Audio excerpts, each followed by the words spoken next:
శుక్లాంబరధరం విష్ణుం శశివర్ణం చతుర్భుజం ప్రసన్నవదనం ధ్యాయేత్ సర్వవిఘ్నోపశాంతయే అగజానన పద్మార్కం గజానన మహార్నిజం అనేకదంతం భక్తానాం ఏకదంతముపాస్మహే. ఓం గం గణపతయే నమః. ఓం శ్రీమాత్రే నమః. ఓం శ్రీ గురుభ్యోం నమః.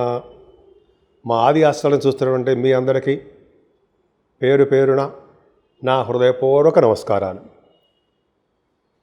ఇప్పుడు మనం ఆగస్ట్ 1 తారీఖు నుంచి 31 ఆగస్ట్ 2025 ఈ ఈ 1 మంత్ కూడా ఈ ప్లానెటరీ పొజిషన్ ఎలా ఉండబోతోంది 12 రాసుల వాళ్ళకి, అసలు ఆ గ్రహాలు ఇచ్చే ప్రభావము, వాళ్ళు ఇచ్చేటువంటి ఫలితాలు జనరల్గా అందరికీ వర్తించకపోవచ్చు కానీ బట్ చాలామందికి రిఫ్లెక్ట్ ఉంటుందండి. సో దానికంటే ముందర నేను మీ Vadri Adinarayanarao Sharma, CMA and MA astrology, అది మీకు తెలుసు. తర్వాత నా సెల్ నంబర్ 7075389589 కింద స్క్రోల్ అవుతుందండి, మీరు చూడొచ్చు. మీరు ఒక జనరల్గా జాతకాలు చెప్పించుకోవాలనుకున్నా, లేదా వివాహాలు కానీ లేదా మ్యాచింగ్ కానీ ఇది చూపించుకోవాలనుకుంటే ఖచ్చితంగా మనకి ఫోన్ చేయండి, ఆది ఆస్ట్రాలజీ. నేను ఒకవేళ లిఫ్ట్ చేయలేకపోతే రేపు షూటింగ్స్లో ఉండి ఇలా బిజీగా ఉంటుంటాను. మీరు వాట్సాప్లో మెసేజ్ పెడితే నేనే స్వయంగా మీతో మాట్లాడతాను. మధ్యవర్తులు కానీ మధ్యలో ఎవరో మాట్లాడడం కానీ ఏమి ఉండదు. స్ట్రైట్గా మీతో మాట్లాడడం, మీ యొక్క ఇవి తెలుసుకోవడం, అంటే మీ యొక్క ప్రాబ్లమ్స్ ఉన్నట్టు తెలుసుకోవడము, ఖచ్చితంగా పరిష్కార మార్గాలు చెప్తానండి, అందులో డౌట్ లేదు. సరే, ఇప్పుడు మనం ఆగస్ట్ నెలలో ఈ తెలుసుకుందామండి. తులారాశి వారికి సాక్షాత్తు గురుడే మిమ్మల్ని చూస్తున్నాడు కదండి. రాశిని భయమేలా, చక్కగా ప్రశాంతంగా ఉంటారు మీరు. తులారాశి వాళ్ళు చాలా అదృష్టవంతులని నేను చెప్తానండి. ఎందుకంటే భాగ్య రాజ్య లాభస్థానాల్లో అదిరిపోతున్నాయి మీకు. అంటే అక్కడికి చెప్పుకుందాం, 9, 10, 11 స్థానాల్లో చెప్పుకుందాం. అయినా మీ రాశికి గురుదృష్టి ఉండడం వల్ల సర్వశుభాలు కలుగుతాయి. ఒక్క మాట చెప్పాలంటే ప్రతి పనిలోనూ విజయం సాధించి తీరుతారు. ధనప్రాప్తి కలిగి తీరుతుంది. ఎవరి దగ్గర చేయవలసిన అవసరం లేకుండా మీ అంతా మీరు ఇంకొకరి ధనం ఇచ్చే పొజిషన్లో ఉండి తీరుతారు. నేను సామాన్యంగా సరదాగా అవసరం ఏం చెప్పరండి, నేను అసలు సోదిగా వాళ్ళు అసలు ఉండవు. సరే, ద్వితీయ భావం అయితే సెకండ్ భావాధిపతి కూడా బాగుండడం వల్ల, సెకండ్ హౌస్ లార్డ్ కుజుడు అవ్వడం వల్ల, 12వ భావం ఉండడం వల్ల ఫారిన్ అంటే సడన్గా ఎక్కువ అవకాశాలు ఉన్నాయి మీకు. ఖర్చులు కూడా అధికంగా అలాగే అవుతుంటాయి. కుటుంబంలో కూడా వృద్ధి కలుగుతూ ఉంటుంది. ఎక్కువగా షార్ట్ జర్నీస్ చేస్తారండి మీరు. ఎందుకని అంటే అసలు మీ తులారాశి వారే తీరా బండి అంటారు, టక ప్రయాణం చేస్తుంటారు. అటువంటిది మీరు దగ్గరగా ప్రయాణాలు చేయడం కాకుండా మీ తమ్ముళ్ళని చెల్లెళ్ళని కలవడం, వాళ్ళకి ఏదైనా గిఫ్ట్లు తీసుకెళ్ళి ఇవ్వడము నిజంగా జరుగుతుందండి. ఎందుకంటే కుజుడు కూడా చూస్తాడు కదండి.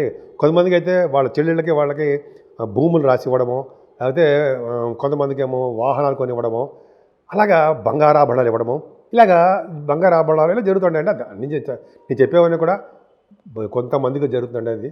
కానీ ఏదేమైనా థర్డ్ భావానికి బాగుండడం వల్ల చక్కటి విద్య, లేకపోతే ప్రయాణాలు, అయితే ధైర్యం, ప్రతి కార్యంలో ముందంజ ఉంటారు. భయపడాల్సిన అవసరం లేదు. ఏదైనా చదువు విషయంలో ఎటువంటి ఆటంకాలు ఉండవండి, చక్కగా చదువుకుంటారు. భూములు కూడా, అంటే రైతులు కూడా వాళ్ళకి ఫైనాన్షియల్ స్టేటస్ బాగుంటుంది. కానీ ఏదేమైనా అదే రాహు ప్రభావం వల్ల చిన్న ఇబ్బంది కలుగుతూ ఉంటాయంటాం కదా మనం. అయ్యో సంతానం వల్ల లేట్ అయిపోతుంది మనకి, సంతానం లేట్ అయిపోతూ ఉంటుంది, అలాగే సంతానం ఉన్న వాళ్ళకి ప్రాబ్లమ్స్ క్రియేట్ అవుతూ ఉంటాయి అని చెప్పి అనుకుంటే సాధారణంగా అంటూ ఉంటాం మనం అంటే నేనని. సరే, అది పక్కన పెడతానండి. రాహుకి గురుదృష్టి ఉండదు కదా, మర్చిపోకూడదు మనం. గురు ప్రభావం వల్ల కూడా మీ సంతానానికి ఎటువంటి ఇబ్బందులు వచ్చినా సరే భగవంతుడు కాపాడుతాడు గురుడు. అంతేకాకుండా మీకు సంతానం పుట్టరా బాబు లేట్ అయిపోతుంటుంది అన్నా కూడా మీకు త్వరలోనే సంతానం కలగడం కారకుడు కూడా గురుడు అవుతున్నాడు. అది కదండి ఆయన ప్రభావము. అంతేకాకుండా గురు ప్రభావం వల్ల కూడా సాహిత్యం రచయితలుగా, కవులుగా బాగా డబ్బు సంపాదించుకుంటారు, డౌట్ లేదు. ప్రతి రంగంలోనూ మీరు ముందంజలో ఉంటారు కదండి. అలాగే అంతేకాకుండా స్టాక్ మార్కెట్లో కూడా మీకు బాగా డబ్బులు వస్తాయి. ముఖ్యంగానండి మీ శనీశ్వరుడు ఉన్నాడు కదా, ఆయన బంగారు బొమ్మ. మీకు బంగారు బొమ్మ అంటే మీకు సర్వదా శుభాలు కలిగిస్తూ ఉంటాడు. పైగా 4th house lord, 5th house lord 6వ భావంలో ఉన్నాడంటే వీడు సామాన్యుడు కాడరా అంటే అలాగా శనీశ్వరుడు మీకు బాగా మంచి యోగాన్ని కలిగిస్తూ ఉంటాడు. అది మీరు చేసుకున్న పుణ్యం. శనీశ్వరుడు వలన ఏమి యోగాన్ని కలిగిస్తాడు అంటే శనీశ్వరుడు వలన గవర్నమెంట్ ప్రొఫెషన్లో ఉండడానికి అవకాశాలు ఉంటాయండి. అంతేకాకుండా ఆడవాళ్ళకి చెప్తాను మేడం, మీకు కూడా ఏంటంటే గ్రూప్స్ రాస్తూ ఉంటారు, అదే ఇంటర్వ్యూస్కి వెళ్తూ ఉంటారు, అయితే కొన్ని ఎడ్యుకేషన్ సంబంధించినటువంటి వాటిల్లో హయ్యర్ ప్రొఫెషనల్గా మీరు ఉద్యోగం కోసం ప్రయత్నిస్తూ ఉంటారు. ఖచ్చితంగా సక్సెస్ అవుతారు. అంతే కదండి, రాజకీయ రంగంలో ఉన్న వారికి కూడా పదవులు వస్తాయి. అంతేకాకుండా మీరు ఏమైనా కోర్టు కేసులు కానీ లేకపోతే అలా గబుక్కుని చెప్పకూడదు, ఏదైనా న్యాయపరమైన చట్టపరమైన ప్రాబ్లమ్స్ అని ఉంటే వాటి నుంచి మీరు బయటపడడానికి శుభాలు జరగడానికే శనీశ్వరుడు కాపాడుతాడు. పైగా మీ జాతకాల నుంచి ఆధారపడి ఉంటుంది. ఇంకోటి అంటే శనీశ్వరుని పూజించడం మాత్రము మానకూడదు మీరు. ఆయన చాలా మంచి యోగాన్ని ఇస్తున్నాడు కదండి ఆయన. కానీ ఇక్కడ చిన్న ఇబ్బంది ఏంటంటే మీకు జలగండాన్ని ఉంది. జలగండం అంటే నీటి వల్ల ప్రమాదము పొంచి ఉందని చెప్పడానికి అవకాశం ఉంది. కొంచెం జాగ్రత్తగా ఉండండి. ఏదైనా మీ భార్య భర్త యొక్క అనురాగ దాంపత్య జీవితం బాగుంటుంది. కానీ భర్త గారికి కానీ భార్య గారికి కానీ చిన్న దెబ్బలు తగ్గడానికి, చిన్నపాటి యాక్సిడెంట్ అవ్వడానికి, లేకపోతే చిన్న పాదాలు దెబ్బలు తగ్గడానికి, ఏదో మొత్తానికి అయితే భార్య భర్తల్లో ఒకళ్ళకి ఇబ్బంది కలగడానికి అవకాశం. ఒకళ్ళకి ఎందుకు చెప్తానంటే సపోజ్ తులారాశి మగవాళ్ళు నాదనుకోండి, తులారాశి భార్య గారికి, భార్య గారి తులారాశి అనుకోండి భర్త గారికి, ఇలాగా సరే అది పక్కన తులారాశి కాదనుకోండి, సరే చెప్తాను ఇలాగా. ఏదేమైనా భాగ్యస్థానంలో ఉన్నటువంటి గురు శుక్రుల కాంబినేషను పర్ఫెక్ట్. అదృష్టం అక్కడ పెట్టాడు భగవంతుడు. శనీశ్వరుని ఎక్కడ పెట్టాడో గురుడు కూడా అలాగ సెట్ చేశాడు భగవంతుడు. తులారాశి వాళ్ళు చాలా మంచి వాళ్ళండి, అదృష్టవంతులు. నంబర్ 1 పొజిషన్ మీరే. సరే గురుడు భాగ్యస్థానం ఉండడం వలన తీర్థయాత్రలు బాగా చేస్తారు, గురుగారు దర్శనాలు చేసుకుంటారు. పీఠాలు, అమ్మవారి శక్తి పీఠాలు అంటారు సరా, అష్టాదశ శక్తి పీఠాలు అంటుంటాం కదండి మనం, అవి దర్శనం చేసుకుంటారండి. అంత భాగ్యము చేసుకుంటారు మీరు. అలాగే విదేశాలకు వెళ్తారు, హయ్యర్ ఎడ్యుకేషన్ రీత్యా. మీ వ్యాపారాలు అవుతారా, బంగారు వ్యాపారాలు, వస్త్ర వ్యాపారాలు, అలాగే వెండి, మీ ఫుడ్ బిజినెస్లు, ఇలా చెప్పుకుంటే లేకపోతే గురుడు కారకత్వాలండి. అలాగే బ్యాంకింగ్, విద్యా సంస్థలు అన్నీ కూడా ప్రొఫెషన్, అది చాలా వ్యాపార రీత్యా చాలా చాలా అద్భుతంగా. ఇందాక చెప్పాను మీకు స్టార్టింగ్లో భాగ్య రాజ్య లాభస్థానం చెప్పాను కదా. ఇప్పుడు చెప్పుకుందాం. యాక్చువల్గా భాగ్యస్థానం అయిపోయిందండి, బ్యూటిఫుల్గా ఉంది. మీరు ఆశీర్వది భాగ్యంలో ఉన్నాడు కదా, ఇంకేం కావాలి. వాహన యోగాన్ని ఇస్తాడు, అదృష్టాన్ని, సకల ఏమంటారు విదేశాలు వెళ్ళే అదృష్టాలని అంటారు కదా, అవన్నీ కలిగిస్తాడు. ఎక్కువగా మీకు నేమ్ అండ్ ఫేమ్ ఉంటుంది.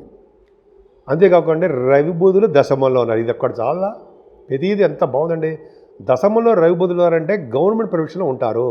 రవి దిగ్బలత్వంలో ఉంటాడు.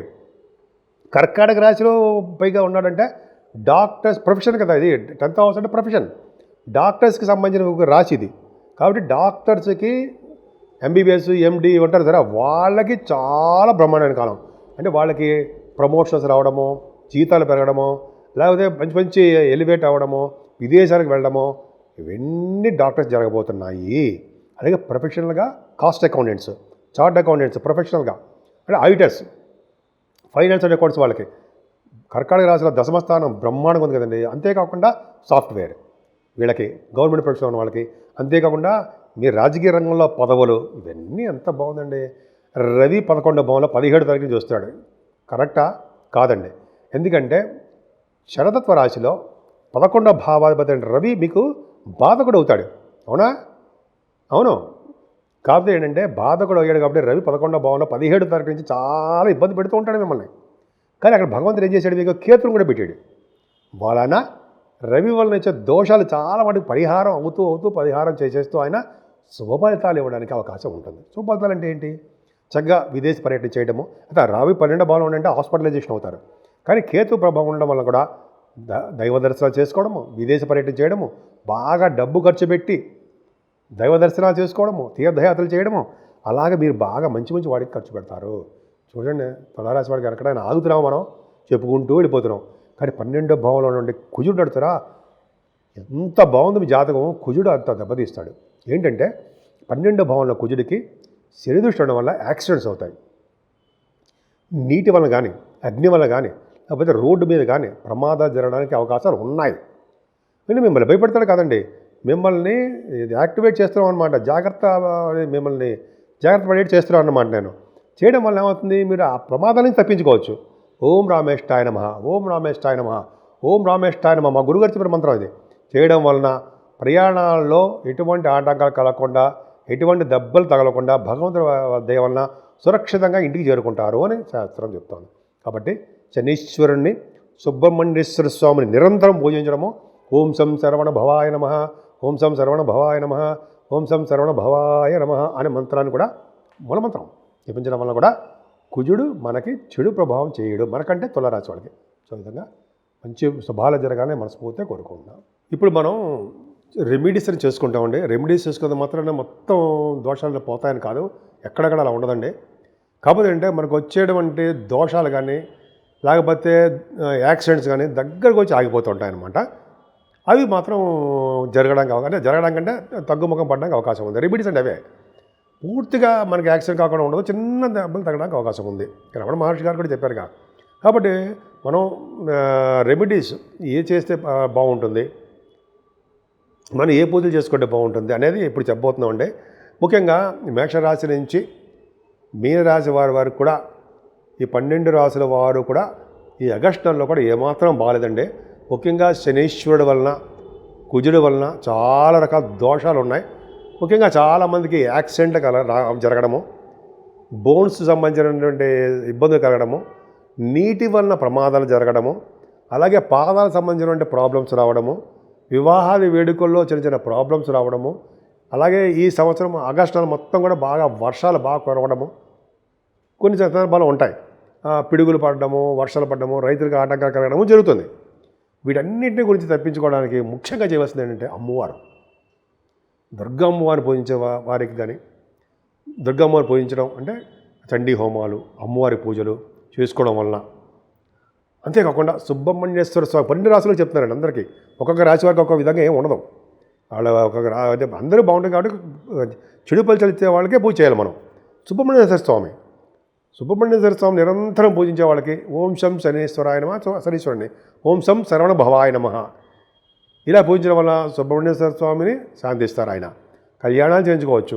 లేకపోతే కొంతమంది అయితే మీరు నాగ ప్రతిష్ఠ అంటాం కదా, అది చేయించుకోవచ్చు. అలాగే శనీశ్వరుడికి మందపల్లిలో శనీశ్వరుడు చేసుకోవచ్చు. తిరునల్లారు అక్కడ పూజ చేయించుకోవచ్చు. శనీశ్వరుడికి దోషాలు పోతాయి కదండి. అదే యాక్సిడెంట్ అవ్వడము, వర్షాలు రావడము, నానా రకాల ఇబ్బంది కలగడము 12 రాసులకు ఉంది. కాబట్టి ఫస్ట్ అమ్మవారిని పూజించండి, తర్వాత మీకు ఇష్టదైవాన్ని పూజించండి. ఇలా పూజించడం వల్ల మీకు ప్రతి రంగంలోనూ ముందంజలో ఉంటారు. సుబ్రహ్మణ్యేశ్వర స్వామిని ఎట్టి పరిస్థితుల్లో మనం మర్చిపోకూడదు. 12 రాసుల వాళ్ళు పూజించడం వల్ల ఆయన కాపాడినంతగా భగవంతుడు మనల్ని ఎవరు కాపాడాలన్నట్టుగా ఉంటారన్నమాట. ఈ విధంగా 12 రాసుల వాళ్ళు అన్ని రంగాల్లోనూ ముందంజలో ఉండాలని, మన దేశం చక్కగా అంటే మన రాష్ట్రం కానీ మన దేశం కానీ సర్వదా బాగుండాలని, బాగుంటుందని కూడా నేను మనస్ఫూర్తిగా కోరుకుంటున్నాను.